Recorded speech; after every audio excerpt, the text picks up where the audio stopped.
kwa baba Xposed GH. Ya frame Kofi Afra kwa. Offer me Ben Bruce and Meyẹ so. Ya shisha program yama o. Mpese mbisa wasem. We are Ghananii ana. And ya misu we are Ghananii o. Inti ye nyina ye baako.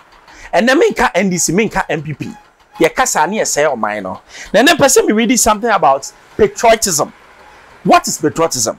I say patriotism is what? A feeling of love, devotion, and a sense of attachment to a country or a state. I say this attachment can be a combination of different feelings for things such as language, one's homeland, it's what ethnic, cultural, political, and historical what aspects. It means say you can't be a patriotic. It means say or put what the country first. Pacho, where the obuomu. And near me kosi, we are sure some penifue. Omo puti Ghana first ana. Person me be so asem simple. Nieti ami bi sasa no. Oko man bi to America. Akwala ye won na ye say America is the greatest nation on this earth. Adwin we na dan chimti na America for nkola. Omo timi ye bibia no.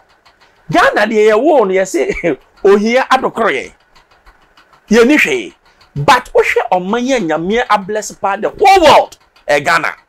Me de me proud Ghanaian. Ti Ghana de me toto na se. Na me ne wo nyina no. Se ye do Ghana de ade na ye wiya Ghana. Ade na ye bo Ghana kro no. Ade na me nua ne wa mi kun. Ade na me nua ne wa me pese me bu. Ade na oman panin ni amanfo ma ba nyina no. Omo aim ne say we are going to enrich ourselves for what future generations. And sasem na pese mbisa no. Na me pese ye back constitution nene. The Republic of Ghana constitution na ye formed in 1992. Framers of constitution mean ka some ye bad work.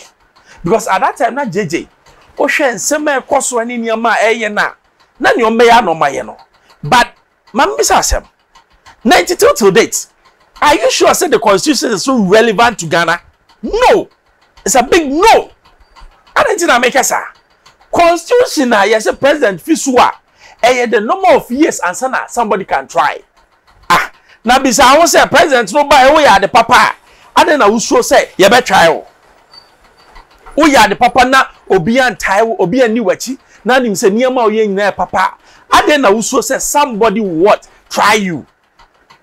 Yes, I'm rebellion the powers of the executive. Hereby, you were the three arms of government: the legislature, the judiciary, and then what the executive. Among the three way, the only independent body is the executive. Obi say, "Hey, I don't know, bro. You kasa sa." Mamin Chobako, legislature no. Sir President Ba offer 50% of his ministers from what the Parliament of Ghana. It's a new what? It has weakened what the independence of Parliament because I'm not a foul. Now one you nyama yes I'm foul. Number 2, law be a Parliament of Ghana ever pass which is their primary aim. Parliament for almost road, almost pass laws. Now law no come pass here as a government and now president now what or sent a bill. And also that does that make them independence? Independence means say I can take decisions on my own. Is the legislature of Ghana, which is the Parliament of Ghana, are they taking what decisions on their own? No. Yeah, but the what? The judiciary. Chief Justice. Nancy Abako Akwae, or say they may fear them to meet Yakasa. It means that there's something wrong. It means say Obi ma omon kasa wadia in government. Na aden na ye constitution bisa. Say ye nunu ye ho na ye sere. Because ye him say the independence in the constitution is not proper. Apart from the executive or because or the legislature and the judiciary omon di omo ho. But they are what? Also what? An arm of government. They are supposed to take independent decisions. Now, my member are some of the powers of the president. I don't know IGP. Munim IGP ya. Sahin or that police for you na. Eti na asamasi. Na sabe police IGP Emma commander. And sabe to me free so na catch and say don't go. Ubi say an order from the top. Yeah, the idea will be mine. Number 2. Your friend say YC boss. Nienti a MPP NDC omo nyina nya trust Emma YC boss no omo nim nienti a omo ntimi nka no me ka asibibi so. YC boss na adenti na it has to be the president to appoint the YC boss. Meanwhile they have commissioners. It's commissioners now appointing EC boss now. And company what a truly independent person. Because still, you politics move, and now you boy, you two opposing teams. No catch up, I could say you referee no. Massa, near Meyẹ Bia and your fair. It's other na woman obi for any truly independent. Chief Justice or Ben Shese at entering a question also is appointed by the president. All the boards in Ghana, government in Oba are appointed over 3,000 people. Are in key positions. The Yeko where he find for all the security agencies are being appointed by the president. What I'm saying is that in effect, it means president dia obi grant me kwacheno. Oya dia wa he ne kwa. Since 1992 me who say ya prosecute president bi ada. Ba niema na omo ye no masa. Eye omo papa e business a. Ofo san ko mebu Ghana sa. Mami ma adia wa adwen ma so since 1992. Ye currency cedi no. President bi aba e devalue me who obi a wa ba wa appreciate we that cedi ni da. Oba no devalue na si ba muntie ni yo. Say ya adwen no emu bia na. O devalue ni du ba bia no afiso. Na fofo so aba no abe devalue. Me more example. Kofuo ofi ho no na cedi to dollar no. About 0.992 to the dollar. Now which means that cedi ni kwa na wa say what the dollar no. Jomama if you na 3 cedis 66 what pesos. And now make us say cedi to dollar 14. 80% wo hwe me no. Bisa wansem ba ko pema me. Say NDC for ba ho and NPP for ba ho a be some simple question. Me patch mo buy $9 na ya he. Osi o bia me buy na 2 cedis. Ba me buy matimi agirim te say 1 cedi. Ma o say yes. Na o buy sisi ana so pay 4 more years and now breaking the 8. Maybe say asem ko pay. Patch o buy $9 na ya he. Osi o na 3 cedis 66%. Patch o say no e da he. What's 14 cedis. Na maka say dokuno na ya he. Osi o na 1 cedi. Say 5 cedis. Muntie ni yo. Now fe maba fuel.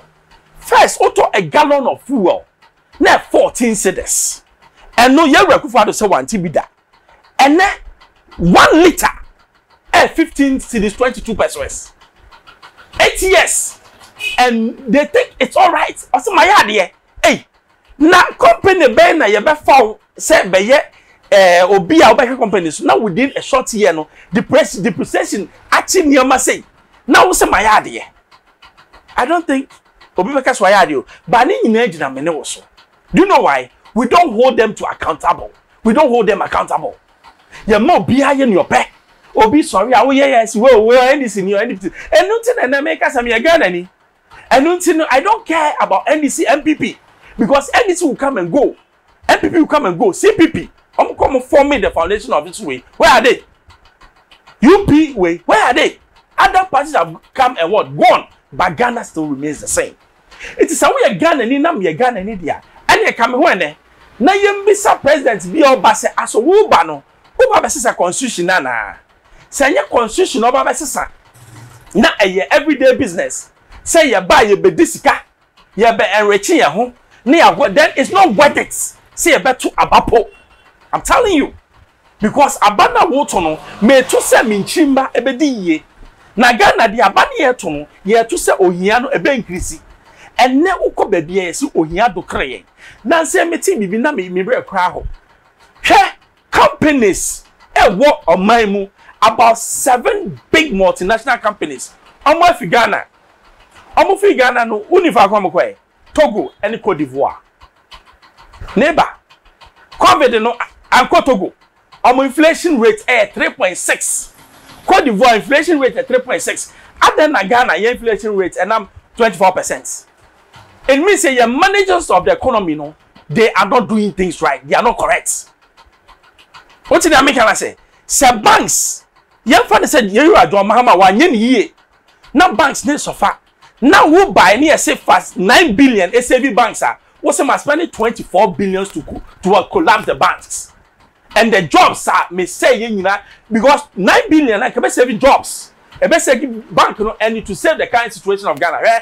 ni aye komu no mama ka bibi ncho eye sa banks ni egu no eno ne baabi e de ya ba sebe snake fo sika kra nkofo di no snake fo sika wo se ye hu baabi e nam se wo investment wo baabi e se bra afi se na beche fa ne eko ti sa wo ye Ghananii na mesu ye Ghananii dia asem na make no na ese wo dwe ho dwe hu ye pa because baabi a ye kon ho etro na de bia me ka se wo ni tribal way sisi no enye out of the blue nemom ye actions and inactions ene ade ameti fi Senegal se obeto aso sanke be boa no o se sa forma niam me ba na yaba be hiehyia am a waste of time mo obi amehia me adwuma na makoya ma country na yetu ameka mo obi amehwehwe ni bia me ba ma me ne me nkofo na ye nkona omo maka na omo ntimi nya adwuma the only way to make sure say Ghana will work and Africa will work is to make sure say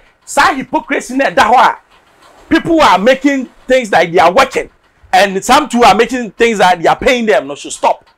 The constitution of Ghana, I tell you, if we don't change it, Ghana will never prosper. This is me. I deal with every week, member, ni abeka asema da ho. And then I'm buy any patriotism. Ni am person make an say semi patriotic. Now you patriotic there. And you constitution here because constitution no and you patriotic.